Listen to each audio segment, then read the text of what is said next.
Hoje eu tô aqui para falar com vocês um pouquinho a respeito de mediunidade. Eu, há uns 10 anos atrás, 11 anos atrás mais ou menos, eu tive um problema de síndrome do pânico. Eu tinha 22 anos para 23 anos e eu estava deitada rezando na minha cama e de repente eu tive um ataque de pânico. Eu não tinha ideia do que era aquilo, né? Nunca tinha sentido aquilo na minha vida. Eu estava de bruços deitada na minha cama e comecei a orar para dormir. Eu estava sozinha na cama, meu esposo estava na sala, minha filhinha mais velha na época tinha 2 anos e meio mais ou menos, e estava dormindo já, e eu estava de bruço orando, deitada, e de repente eu senti um estalo dentro de mim, na qual eu fiquei assustada, levantei, fui me olhar no espelho e eu meio que não me reconheci, sabe? Um pânico foi tomando conta de mim, eu fiquei desesperada, uma sensação de falta de ar, um medo, um desespero, um coração acelerado, suor. E eu desesperada achei que estava tendo um ataque do coração. Corri para a sala, chamei meu esposo, falei, me leva para o hospital urgente que eu estou passando muito mal, não estou aguentando, acho que eu estou tendo um ataque do coração. Eu morava no 3º andar de um prédio, não tinha elevador, eu saí descendo as escadas desesperada e ele atrás de mim, calma, eu preciso pegar a menina, né, a neném. E ele pegou ela e foi descendo atrás de mim, eu, vambora que eu não estou aguentando. E eu estou desesperada e tal, aí descemos as escadas, chegamos na porta do estacionamento, ele abriu e eu sem ar, mas respirando, uma sensação horrorosa de desespero, que eu nunca tinha sentido isso na minha vida, uma coisa triste.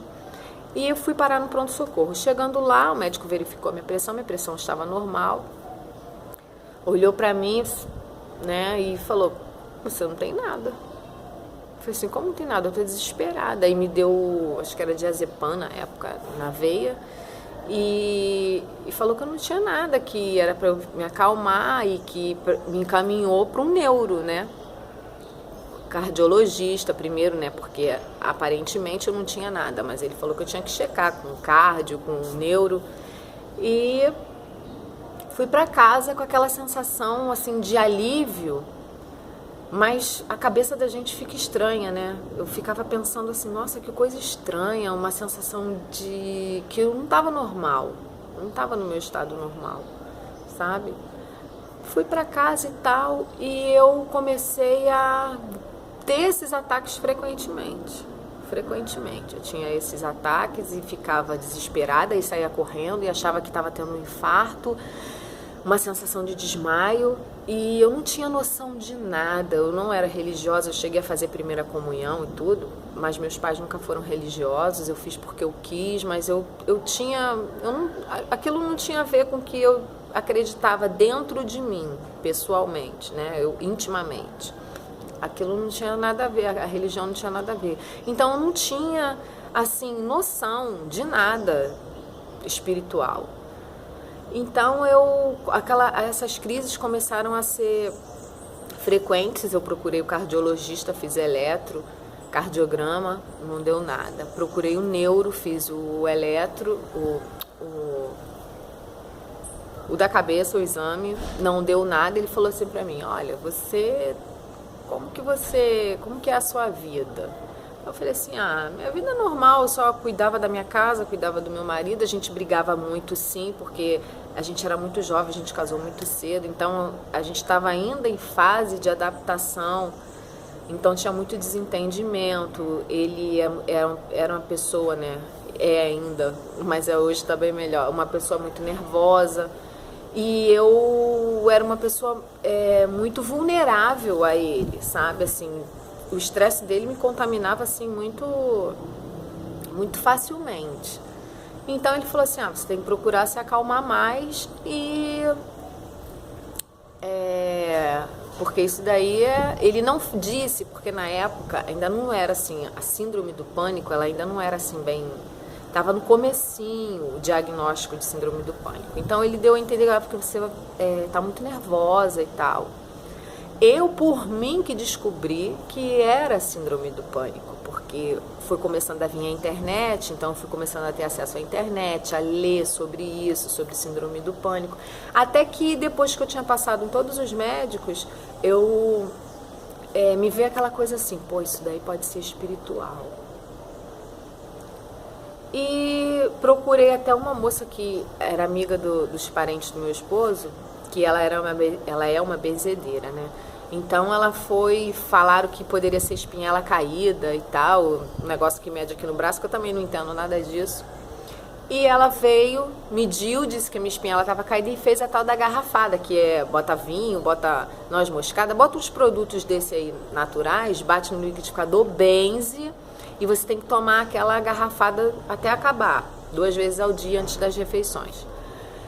E fiquei tomando tarja preta durante um bom tempo, eu não lembro exatamente quantos meses eu fiquei. Eu cheguei a tomar tarja preta, eu tomava tarja preta à noite e outro de manhã, que não era tarja preta, mas era um complemento dele de manhã, que era o de manhã era para me manter durante o dia tranquila e o de noite para me dormir, porque eu não conseguia dormir. Eu tinha pânico noturno também, sabe? Um tremor muito grande, um medo, uma sensação horrorosa, como o pânico né? Então eu tomava esse que era pra mim dormir, chorava muito, eu tinha muito problema de emocional, muita vontade de chorar, um desespero e tal. Então ela me benzeu, eu tomei essa garrafada e botei um plástico de sabiá, um aqui no peito e um aqui nas costas. Fiquei um tempão com aquele negócio até sair sozinho. Aliviou sim, sabe? Não vou dizer pra vocês que não deu uma aliviada, deu sim pra me dar uma respirada, sabe? As crises foram dando um espaço maior. Até que um dia eu estava passando numa praça, e na praça tinha um standzinho de livros espírita. E eu, por minha livre e espontânea vontade, parei naquele stand e comprei o livro dos espíritos e comecei a ler. E eu fui começando a perceber que aquilo era realmente espiritual. E muita coisa que eu lia no livro, eu intimamente já tinha como resposta, aquela resposta que estava no livro, sabe? Tipo assim, Deus e diabo, eu sabia que se Deus tivesse criado o diabo, por que ele não teria matado o diabo? Se ele é Deus, é dono de tudo, por que ele permitia? Eu tinha noção, por exemplo, de vida após a morte. Eu já tinha assim uma ideia de que não era bem aquilo que ensinava na Igreja Católica, sabe? Eu não aceitava algumas coisas, eu tinha os meus argumentos íntimos mesmo, assim, explicados para mim, que eu acreditava que era bem lógico. Então, quando eu comecei a ler o livro, eu me identifiquei e eu percebi que eu já sabia muita coisa que já estava ali, entendeu? Então, eu descobri que eu estava com síndrome do pânico e que aquilo ali poderia ter a ver com mediunidade. Comecei a frequentar o Lar de Frei Luís, que é aqui no Rio de Janeiro, para quem não conhece, uma casa maravilhosa, a qual eu frequento até hoje, faço estudo lá. E quando eu cheguei lá com a minha filha, isso há 10 anos, isso há 8, 9 anos depois dessa crise, tá? Porque depois a crise deu uma melhorada, eu comecei a estudar em casa, a ler os livros em casa. Eu herdei de um vizinho da minha mãe bolsa, umas 2 caixas mais ou menos, de livros espírita, que ele se desfez e eu quis todos. Não li todos até hoje, claro, porque são muitos livros, até de André Luiz, Chico Xavier, muitos livros. Então, o livro dos médiuns, o Evangelho segundo o Espiritismo, isso tudo eu fui dando aquela lida, sabe? E eu não, se eu disser pra vocês que eu peguei o livro e li cada livro, não. Eu ia em cada título, que eu era meio que induzida aí. E aquilo ali eu lia e eu conseguia entender, porque era como se eu estivesse preparada para entender aquele trecho daquele livro, sabe? Assim funcionou comigo. Até hoje é um pouco assim, eu foco no assunto, entro naquele assunto, assimilo, porque eu tenho muita dificuldade de concentração, sabe, de memorizar as coisas. Eu tenho um problema seríssimo com isso. Também sou de peixes, né, gente? Peixes é um caso sério. Então, depois de muito tempo foi que eu fui no Lar de Frei Luís. Antes cheguei aí num centro assim menor, aqui na minha cidade aqui, onde eu moro, no meu município. Só que lá eu só frequentei palestra. E lá no Frei Luiz eu fui no atendimento fraterno, junto com a minha filha, meu esposo, a minha segunda filha, que eu tive uma outra filha 9 anos depois.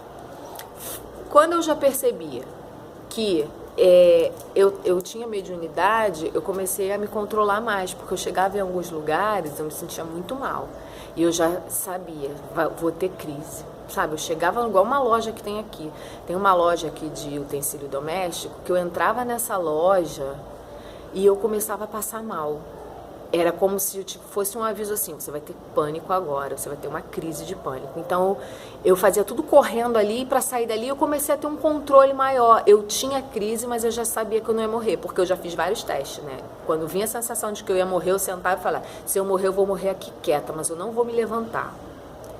E eu fui percebendo que eu tinha um controle total. Mas só que quando eu fiquei um bom tempo sem ter a crise, e quando a crise retorna, você já meio que esqueceu um pouco de como você tem um autocontrole. Você questiona tudo de novo.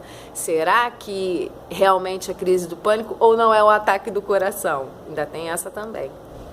Então eu tive outras crises e tal, mas voltando ao assunto, quando eu cheguei lá na casa do Frei Luiz, com a minha filha já na época ela tinha os seus 5 anos de idade, agora ela está com 7.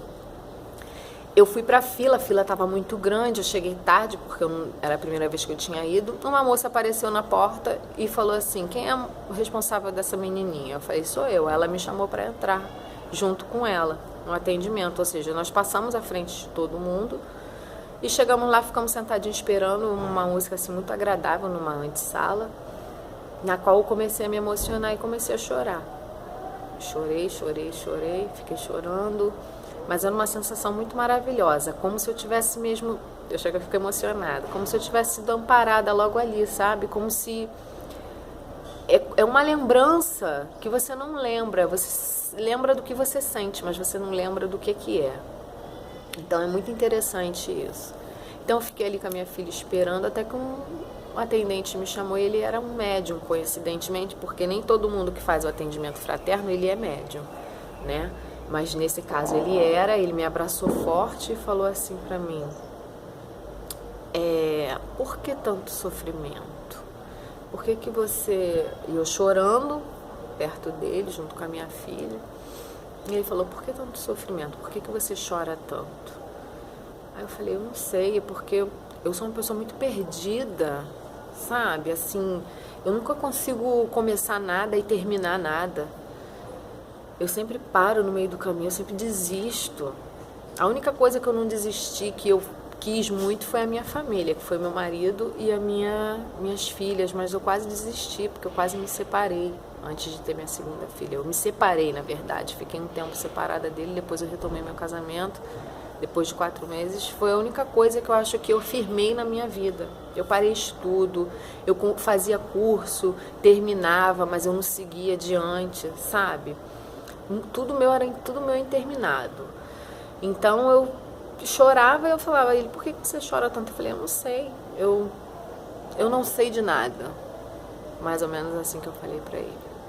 Ele falou pra mim que todo médium, ele meio que deu a entender assim que todo médium é assim mesmo, entendeu? Todo médium passa por essa situação, vamos dizer assim, né? Passa por essas conturbações. E ele deu assim, sutilmente, ele deu um toque a respeito disso. E ele falou pra mim que quantas vezes eu pensei sozinha que eu não tinha nascido pra isso. E eu realmente, várias vezes fazendo comida, cuidando das minhas coisas em casa, eu falava que eu não tinha nascido pra isso, sabe? Assim, apesar de eu amar meu casamento, minhas filhas, minha casa, eu sei que eu nasci pra fazer alguma coisa grande, assim, pra mim, sabe? Pra mais pessoas. Então eu chorei mais ainda e falei que realmente eu me perguntava. E ele falou que eu tinha nascido pra brilhar. Aí eu fiquei me questionando para brilhar, porque eu sempre fui muito comunicativa. Quando era criança, eu fazia imitação, imitava os outros, meus vizinhos riam, era uma coisa assim muito legal. Então eu acho que eu tinha talvez um talento para brilhar dessa maneira, para crescer de alguma forma. Artisticamente, vamos dizer assim, modéstia à parte. Então eu fiquei assim, pensando. Aí depois com o tempo eu fui pensando assim, poxa, eu posso brilhar onde eu estiver. Eu escolhi a minha família, sabe? Eu escolhi uma família. Eu escolhi ficar anônima, vamos dizer assim. Ficar anônima só para eles. E por que não brilhar dentro da onde eu escolhi? Sabe? Então eu procurei sempre me melhorar cada vez mais. Não é fácil, sabe? Não é fácil, é difícil pra caramba você abrir mão de você mesmo, porque eu sou uma pessoa que eu não consigo dividir meu lado pessoal, profissional, com a minha família. Eu sou entrega total, então, entendeu? Então eu foquei na minha família, eu vivo pra minha família. E o tempo todo eu quero crescer a minha família, sabe? Eu quero me melhorar as pessoas que estão convivendo comigo aqui na minha casa, meu marido, minhas filhas. E as pessoas também, os outros familiares também, sim. Mas eu acho que eu posso brilhar, a gente pode brilhar aonde a gente estiver. Então, voltando a falar sobre a mediunidade em si, ele falou pra mim, deu a entender, mas não porque eu acho que ele não tinha noção de qual era o meu nível de conhecimento sobre o assunto, ele deu a entender que eu era médium. Falou que a minha filha tinha sido minha mãe outra vida, que ela era meu anjo da guarda, que ela veio para me apoiar, para me dar força, e realmente é o meu grudinho, que ela é muito colada comigo. E encaminhou ela, porque eu falei dela também, que ela tinha uns problemas alérgicos e tal, teve um problema quando era menorzinha, chegou a ficar internada, e ele encaminhou ela para fazer um tratamento, até na sala de Bezerra de Menezes, que na época que ela ficou internada, foi a ele que eu pedi e muito por ela, sabe? Que ele aguardasse, que ele protegesse, que o que Deus escolhesse eu ia aceitar. E ela foi encaminhada justamente para se tratar depois de 3 anos na sala de Bezerra de Menezes. Então nessa sala que eu entrava com ela, geralmente eu entrava, quando não era eu, era o pai, porque tem toda aquela dieta da carne, né? Do sexo, do fumo, do álcool. Então, quando eu comia carne, era meu esposo que entrava com ela. Ele não comia, você vai entrar com ela, a gente combinava de não comer e entrava. Cada vez era ele ou era eu. Então, numa dessas vezes que eu entrei, a moça que fazer um tratamento dela, média, ela falou assim pra mim, você já tá estudando? Aí eu fiquei assim, eu pensava assim, estudar não gosto de estudar, nunca gostei de estudar. Não esses estudos tradicionais, né, daqui da Terra, mas espiritualidade eu sempre amei estudar. Desde quando eu me descobri, eu não parei de pesquisar, de ouvir palestra e tal.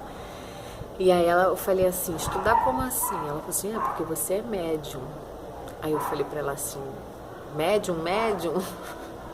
Porque a sala era um silêncio, né, era escuro, então eu tinha medo, tinha constrangimento de ficar sendo intransigente, né, de ficar perguntando. Ela falou assim, você é médium? Eu falei, ostensiva? Ela falou assim, sim. Só que eu nunca cheguei a incorporar ninguém, entendeu? Eu já senti algumas coisas muito, muito... que você sabe que é espiritual, mas você fica assim, será que não é coisa da minha cabeça? Será que isso não é loucura? Não. Mas eu nunca incorporei, entendeu? Mas lendo, estudando sobre o assunto, eu percebia que esses sintomas que eu tinha era de aproximação de energia, de aproximação de espírito, que eu captava, eu não tinha noção, em crise, entendeu? E batia esse desespero, eu me desesperava. Hoje, eu já não tenho mais a síndrome do pânico, não tomo remédio tarja preta já há muito tempo, desde aquela época, quando eu comecei a me conscientizar. Eu tirei a tarja preta, falei que não, que eu já estava me sentindo com um autocontrole melhor. E estou estudando e tal. Não, eu acredito, não tive ainda nenhuma manifestação. Não psicografei, não incorporei, mas eu já tive, porque o meu estudo, eu estou no estudo ainda, que ele não está ainda, não é mediunidade ainda, entendeu? Eu estou estudando o tomo 1 de Allan Kardec. Não tô na parte de mediunidade ainda, mas a gente estuda em casa, né? Então você já consegue captar bastante coisa. E hoje eu já não tenho mais a síndrome do pânico, eu não perco mais esse controle, entendeu? Mas eu continuo sentindo sim, sinto muita energia, sinto muitos chakras vibrarem, por exemplo, aqui no umbilical, eu sinto às vezes uma sensação muito estranha aqui,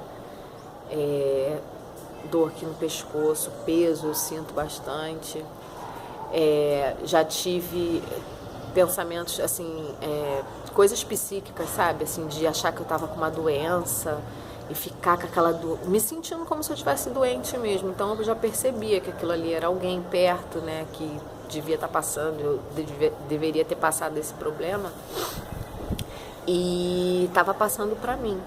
Então eu comecei a me analisar.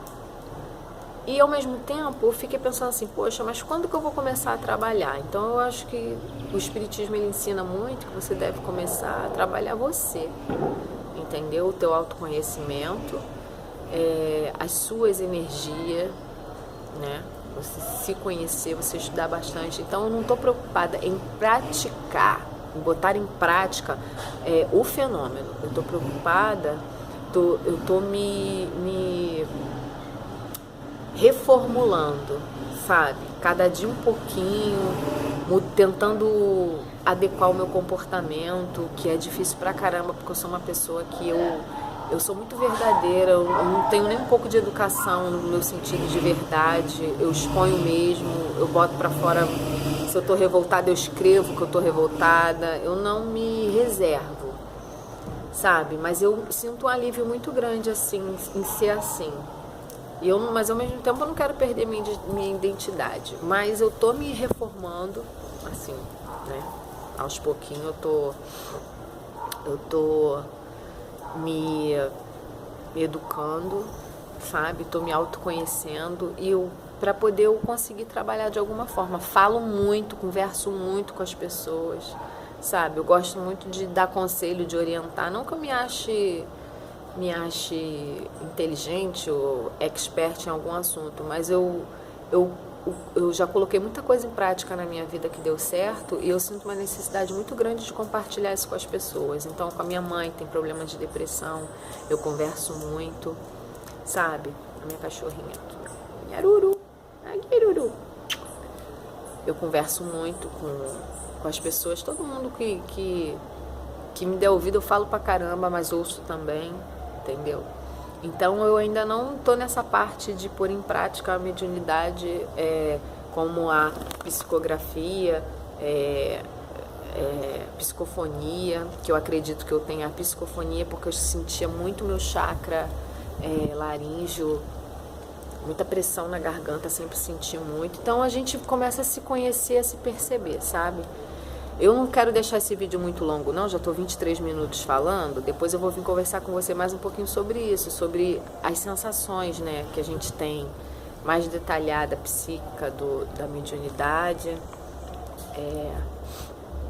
falar assim, o que a nossa vida mudou depois que a gente descobriu, né, depois que a gente descobre que a gente tem essa faculdade, que a gente tem mais dúvida do que tem mais resposta. Mas que é uma coisa que se a gente veio é porque a gente se comprometeu. E a gente tem que fazer da melhor maneira possível, né? A gente tem que se autoconhecer para poder conseguir ajudar as pessoas, né? E tal. Conseguir praticar a mediunidade. Então é isso, tá, gente? Até o próximo vídeo. Beijo.